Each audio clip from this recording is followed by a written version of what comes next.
Medical researchers are designing studies to examine open questions about the possible impact of hydrofracking on our health. I'm Larry Souder.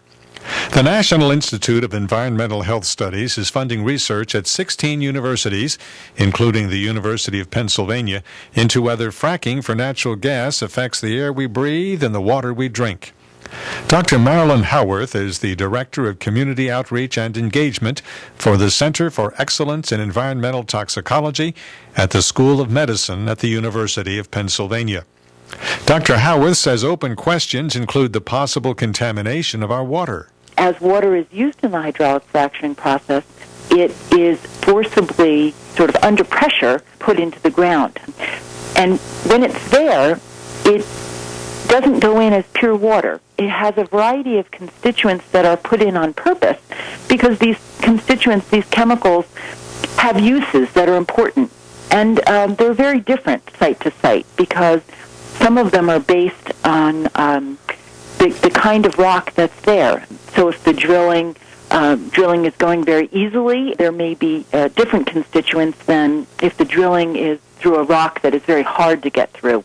There may be some metalworking fluids that are would be more fully utilized or more higher concentration in the latter case. Dr. Howarth gives us an example of a chemical that may be used in the hydrofracking process. There are materials like glutaraldehyde that are added to decrease the microbiological content so that bacteria and other microbiological organisms don't grow in the water because water tends to support that kind of growth and fungal elements and so forth.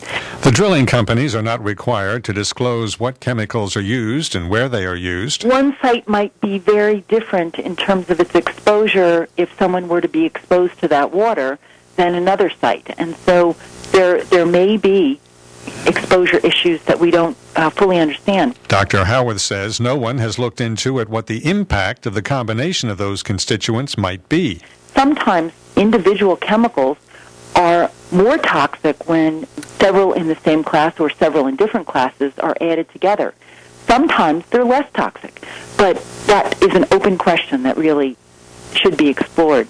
The water that flows back after the fracking process is completed is also an open question for study.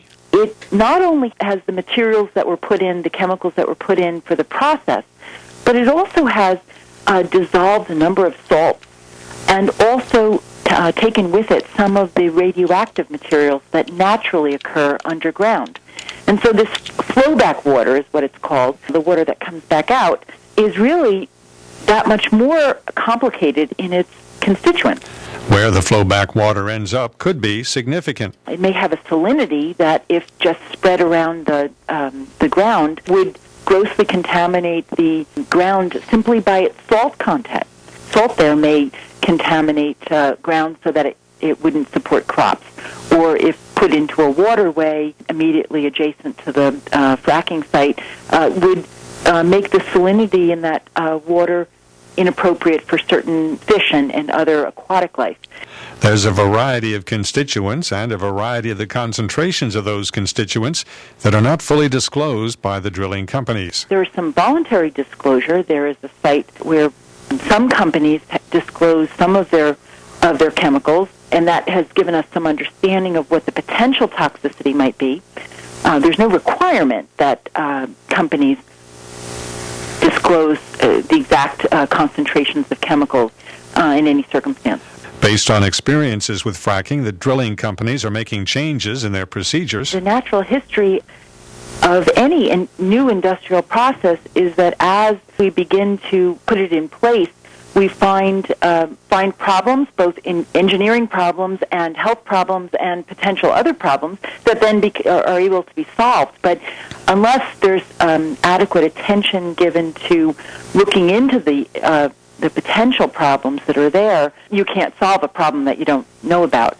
As new techniques are developed, researchers want to study the impact of those on our health as well. Our interest at the Center of Excellence in Environmental Toxicology is to explore some of the questions that are open. As new technologies are used and seem to decrease the likelihood of certain problems, that would be a great thing to study, quite honestly, because if we can document that a problem, even a potential problem, has been solved and no longer exists, frankly, that's one piece of a complicated health exposure problem that is solved. Studies at research universities like Penn are typically funded by a combination of public and private funding. For WPEL, I'm Larry Souder.